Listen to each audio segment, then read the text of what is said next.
Would y'all like to hear a story this evening? Well, I saw this man. He was standing on a corner downtown in New Orleans. He was wearing a crisp suit and tie. He was an African-American gentleman. And he had this sign, kind of a placard on his chest. It was old and faded. It had clearly seen better days. And it had these big block letters on it. 4 words. I am a man. Now that iconic sign didn't mean much to me because I was 7 years old. See, it was 1972. It was actually Election Day, 1972. And we were driving downtown. I was in the car with my mother. See, we were taking supper to my dad while he waited in line to vote. In those days, you had to wait a long time. And so I asked her about that man's sign. And she said, well, it's a reminder. Well, what? And she just thought for a moment, and she said, of the time I carried Mrs. Roberts home. And that's all she said. That didn't mean a whole lot to my little 7-year-old mind. But I need to explain something. You see, I come from a family of gifted storytellers. And they entertained me for more hours than I can count around tables and in front rooms when I was growing up. And I noticed 2 things. One, my family loves a good laugh. And that's what all those stories were about, a good laugh. My Aunt Edna, she would say that we laughed so hard it made the devil mourn what he was missing. One of my favorite stories, and I still hear this one today, was about my dad when he was a little boy. And see, his mother, she raised him right. She taught him how to sew from a young age. And probably about, 1942 or so, he makes his version of a design of a lady's 2-piece swimming suit. They call that a bikini, but they didn't back then. Okay? And he persuaded his great aunt Lily Bell, rather elderly, to help him debut this swimming suit. And they chose the perfect place and time to debut it, which was grandmother's Bible study class. Now, my Aunt Mary, that's my dad's older sister, she still tells me that story every time I see her. It's one of my favorites. My favorite energetic story, that is Uncle Kermit and his epic catfish battle. You know, the whiskers on them things, they're sharp sometimes. So they liked a good laugh on those stories. But I noticed a second thing, too, and that is if it was something important to the person, they really didn't tell a story about it. They might just kind of make a vague reference to it, and you either knew what they were talking about or you didn't. That was it. And Mother, she was like that with carrying Mrs. Roberts home. She would say that. It didn't come up that often, but, I might be, working on an assignment from school, some homework, and she'd say, well, that's why I carried Mrs. Roberts home. Or we might be watching the news, and a story'd come on, and she'd say, well, I carried Mrs. Roberts home. And I grew up hearing that, and when she said it with a kind of pride in her voice. And I heard that over and over again, and I never knew what it meant. And as a loving and devoted son, I didn't care.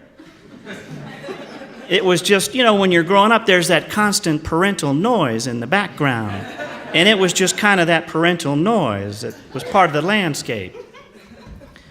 Well, let's fast forward into the 1980s. By then, I was a teenager going to high school, and Mother, she had taken ill, and she had these weekly treatments, and they just made her feel awful. Oh, just awful.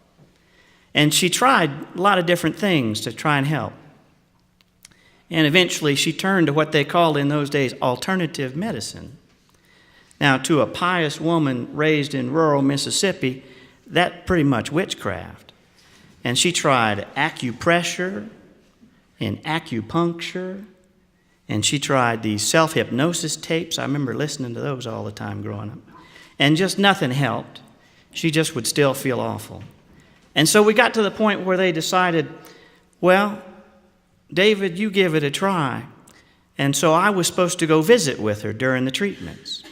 And my job, I was supposed to tell her stories and distract her, take her mind off it. And I quickly learned that I had not inherited the family trait of being able to tell stories. It just wasn't working. You see, part of the problem was I was just at that age as a teenager where I was discovering the wider world. And my obsession at that time was the great, important people, the big actors on the world stage, and what important things they were doing to change the world. That's what I wanted to talk about. But my mother, she was, like most of my family, really not political in any way and not that interested in things beyond her daily life.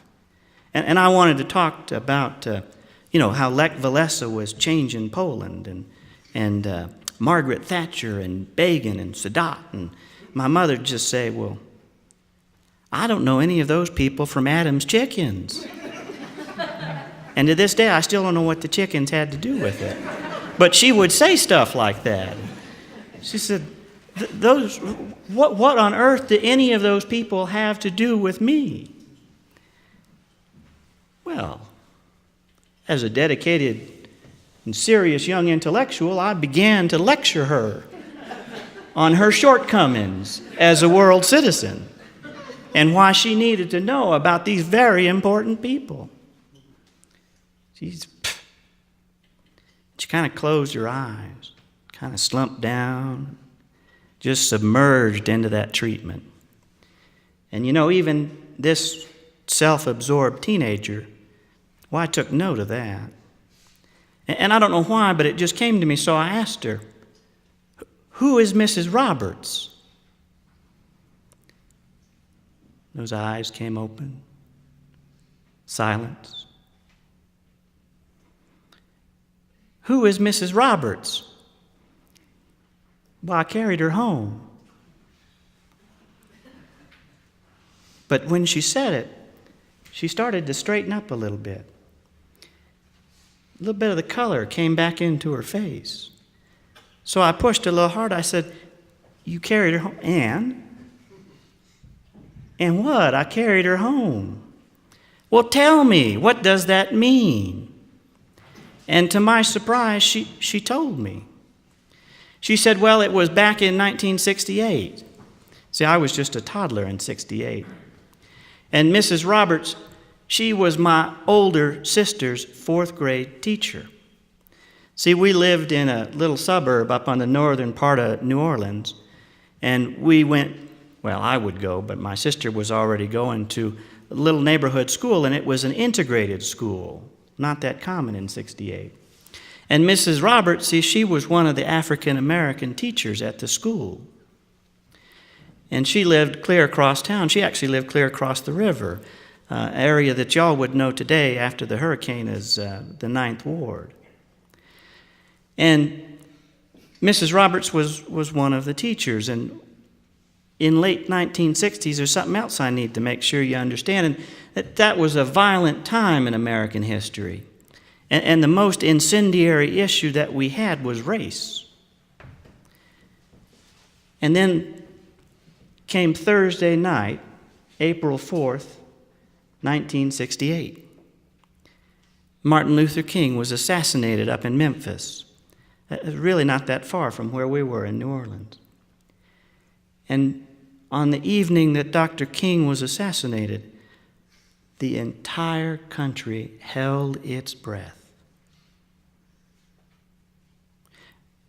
We didn't know what was about to happen. And in the comfort and safety of here and now, I really don't know how to explain to you the level of tension that people felt. Because you see, in the months that led up to April of 68, race riots were rampant across this country.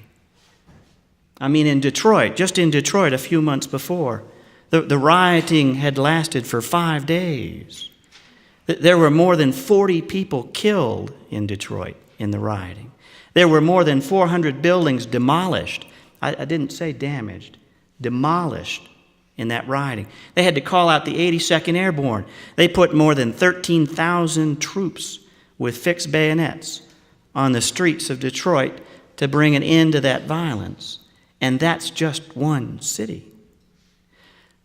So, when the leading civil rights advocate for peaceful change is killed in a bloody assassination, well, people had reason to expect explosive violence.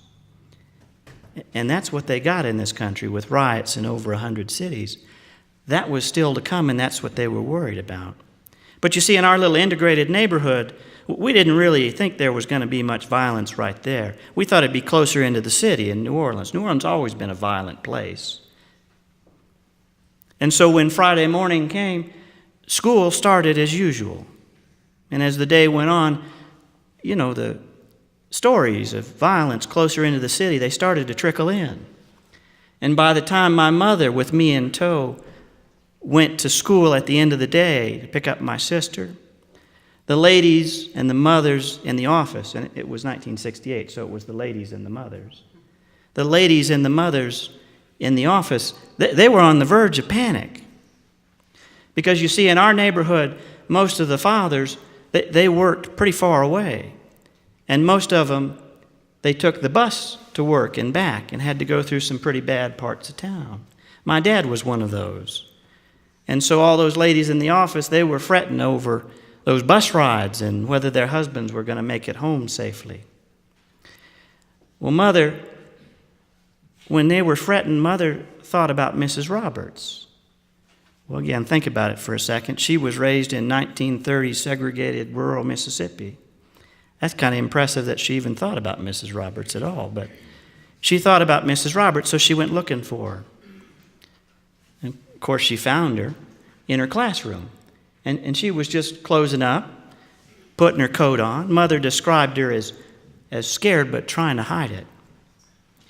And the two of them, they walked back to the office together, and they talked on the way and talked about what they would do. And it was decided between them that Mrs. Roberts would come home with us, and that those two ladies would then go and get our old Chevy, and together they would get Mrs. Roberts home.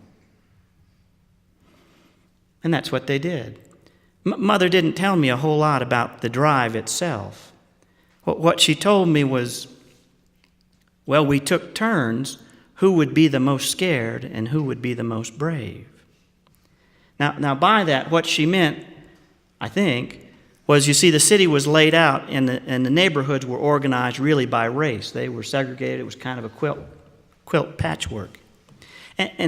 And that day, neither race had and there were really two races in New Orleans at the time, neither race had a monopoly on the potential of violence.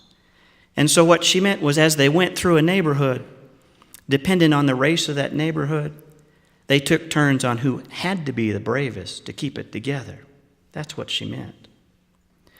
And as they drove home, they talked. They got to know each other.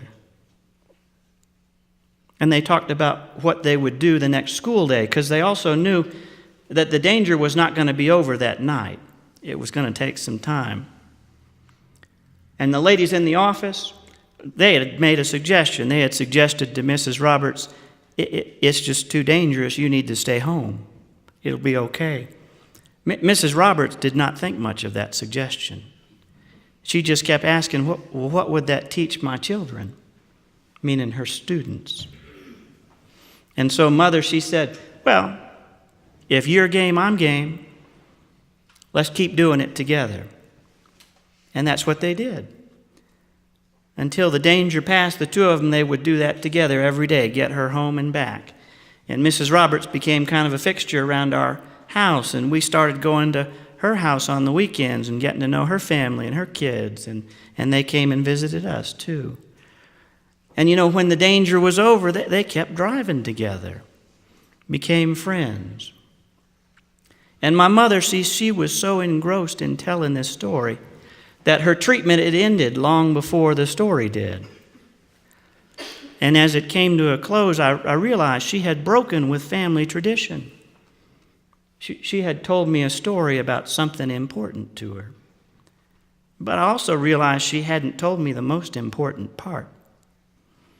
So I asked, why? Why did you leave your children to go with Mrs. Roberts that day? And she put her head right down as soon as I said that. She wouldn't look at me. And her voice got real quiet again. I was no bigot, but I did not think much of King. He seemed to stir up a lot of trouble, and he pushed way too hard. And then that morning, I read where he had said that